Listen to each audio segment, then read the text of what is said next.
कथा बुझा करके जेल से मुक्त कर दिया जाता है।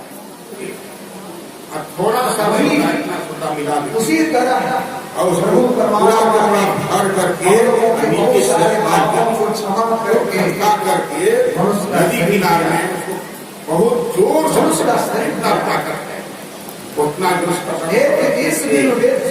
बहुत लोग देखते हैं भगवान राम ने कहा इतना दुर्गंजन करने पर भी कपड़ा ऐसा नहीं करता है साहब आपने हमको बहुत दुर्गंजन किया अपने आप के साथ नहीं रहूंगा ऐसा नहीं सकता हमेशा हम लोग काम करता है कपड़ा लेकिन संत जी उसके कम नहीं है परिवार के कारण संत के अवतार भक्ति करें नाम सुनावे संसार के लोगों को दे दीजिए, संसार के खुश हो जाएंगे। अमृत की तरह मजाक से बोलेंगे परमात्मा कैसे को क्या है कहते हैं अपने आप को दे दीजिए और तू सबको पाएंगे 10 पर परमात्मा खुश हो जाएंगे। स्वामी कहते हैं अपने आप सर्वदा आप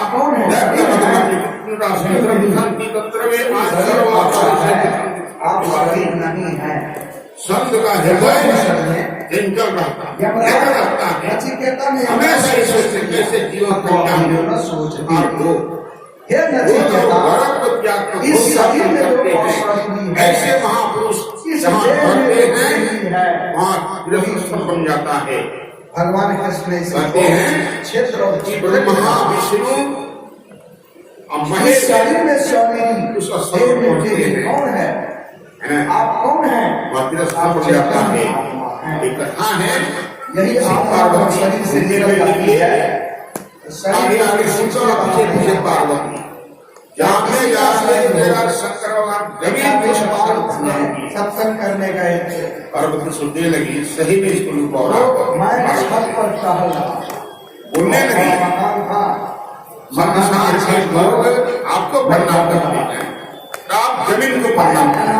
जमीन क्या लगा है वह आदमी हमसे पूछ लिया नहीं जानती हो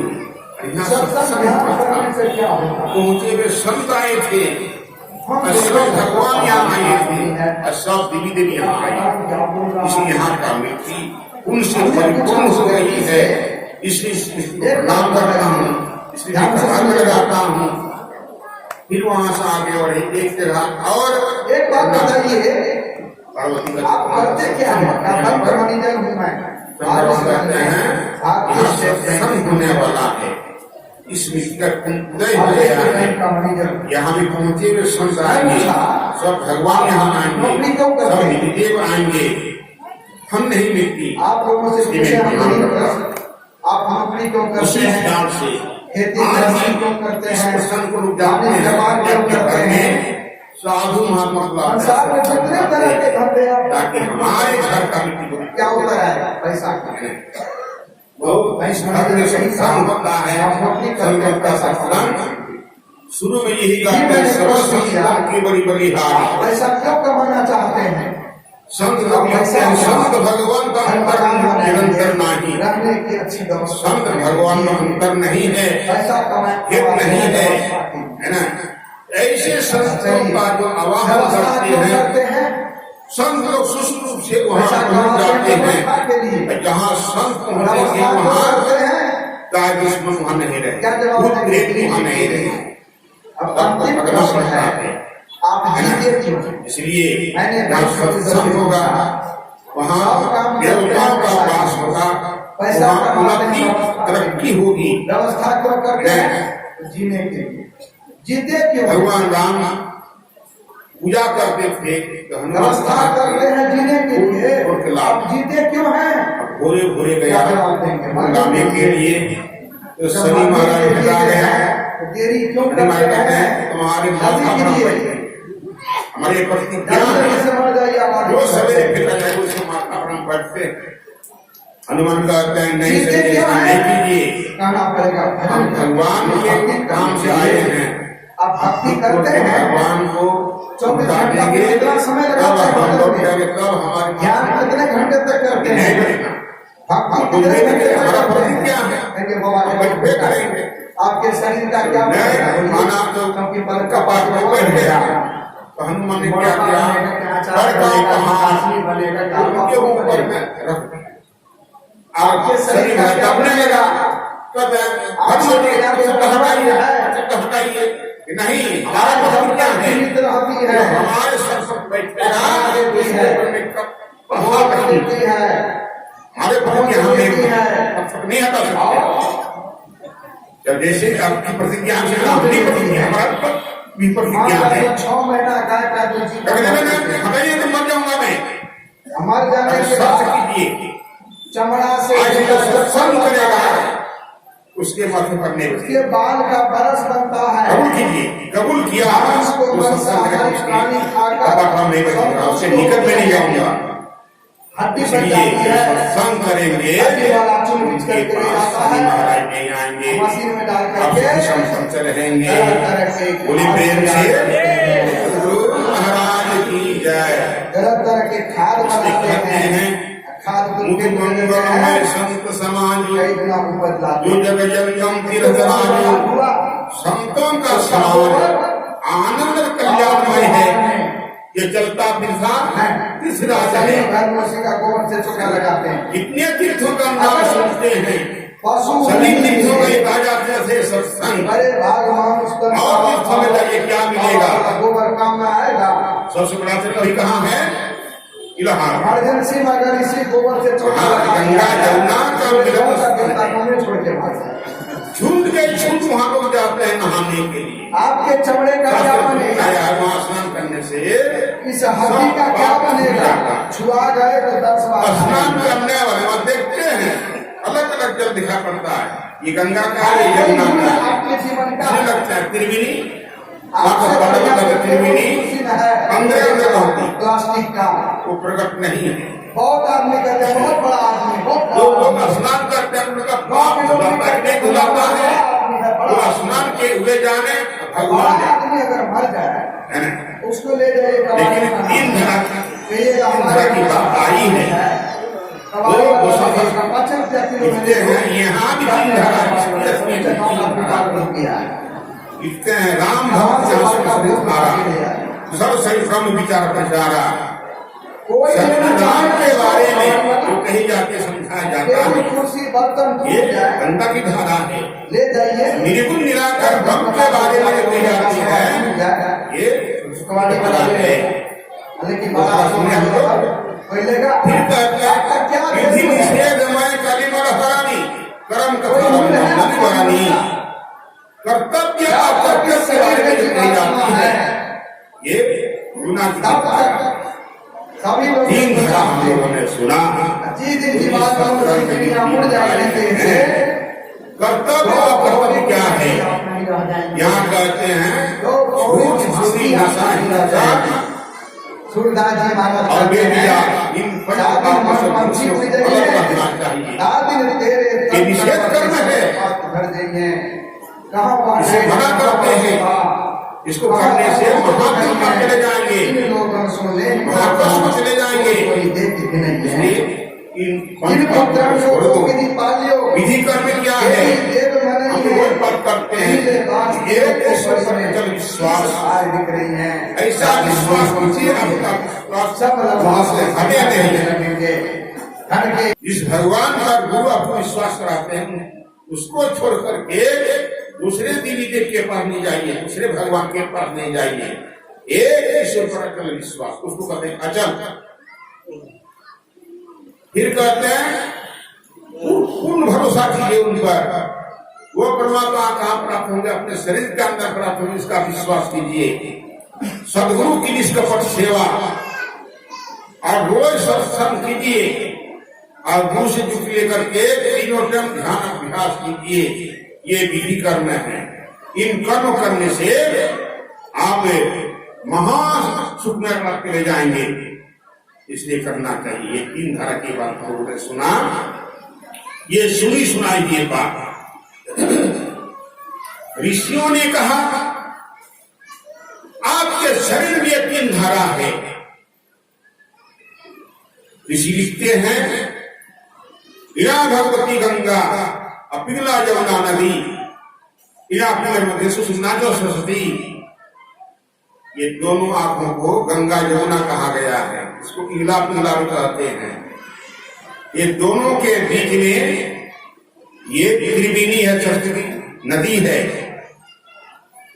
तो इस त्रिवेणी में बिना गुरु का स्नान नहीं कर सकेंगे। यहाँ स्नान करने के लिए आपको पंच पाप को छोड़ना पड़ेगा और तब हम आपको युक्ति बताएंगे स्नान करने की विधि। तब आप ध्यान करने की विधि बतलाते हैं। तो इंगला पिंगला के बीच सुषुम्ना में तो वो 3 प्रधान नारियां भी बताते हैं। एक नारी जो है क्या कहते हैं उसको सरस्वती कहते हैं, त्रिवेणी कहते हैं। वहां पर स्नान करेंगे, उसको प्रवेश करेंगे तो सारा पाप खुल जाएगा, आपका बह जाएगा, जल के भस्म हो जाएगा, है ना। आप पवित्र हो जाएंगे, तब परमात्मा के तरफ आगे बढ़ेंगे आप, है ना। तो ऐसा तीर्थ है हम लोगों के शरीर में। तो इस शरीर पर स्नान करने के लिए हर एक को इस राजा का पालन करें और सबसे से युक्ति लें। यह है सत्संग। इसलिए कबीर साहब कहते हैं मैं तो आन परिचोरन के नगर सत्संग बिना जाकर से। कबीर साहब कहते हैं कि मैं चोर के नगर में आ गया, चोर के गांव में आ गया हूं। क्या कबीर साहब चोर के गांव में थे? अभी संस्थान जितने हम लोग हैं सभी कोई चोर के गांव में हम लोग बसे हुए हैं। आप लोग तकलीफ नहीं मानिए। आप लोग कहेंगे हमारे गांव में एक भी चोर नहीं है, लेकिन कबीर साहब कहते हैं हर एक कोई चोर के गांव में ही बसे हुए हैं। मैं नहीं कहता चोर कब चोरी करते हैं, जब अमावस्या की रात आती है तब चोर जाते हैं चुराने के लिए, चुरा भी लेता है ना। तो कबीर साहब कहते हैं आंख बंद करके देखिए आप कहाँ हैं, आपका डेरा कहाँ है। आंख बंद करने पर दिखाई देता वही अमावस्या की रात, पूर्ण रात। इसी अंधकार में हम आपका डेरा है, ऐसे अंधकार में चोर बसे हुए हैं। कबीर साहब कहते हैं एक तो चोर नहीं। कबीर साहब ने कहा काम दीवाना क्रोध है राजा, बसे 2500 चोर। हर एक शहर में 25-25 चोर बसे हुए हैं। डॉक्टर साहब कहते हैं सत्संग बिना जाकर से, जब तक सत्संग नहीं करेंगे तब तक ये जीवात्मा त्रस्त रहेगी।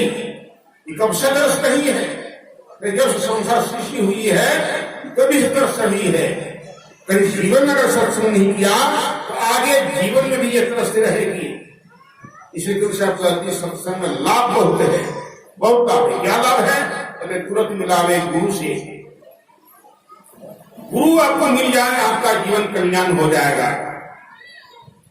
इसलिए संत प्रभु साहब कहते हैं नर बप भर जो जड़ नहीं गुरु के यम के मार्ग गई है। मनुष्य साथ जिन्होंने गुरु नहीं किया वो सीधे यम लोग चले जाएंगे, दुख होगा उसको। इसलिए हर एक कोई गुरु कर लीजिए। वो साधन लिखते हैं रवि पंचक जाके नहीं गाही कबूसी नाही, गाही सब तक घेरे रहे कबू तृतीया नाही।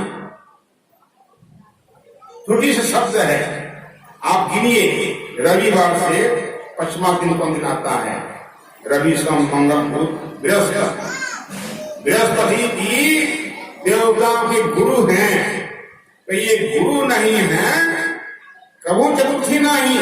चौथा दिन को दिन आता है बुधवार, अर्थात बुद्धि।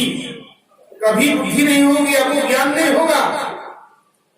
ताई सब घेरे गए, शनि ग्रह आपको घेर के रखेंगे।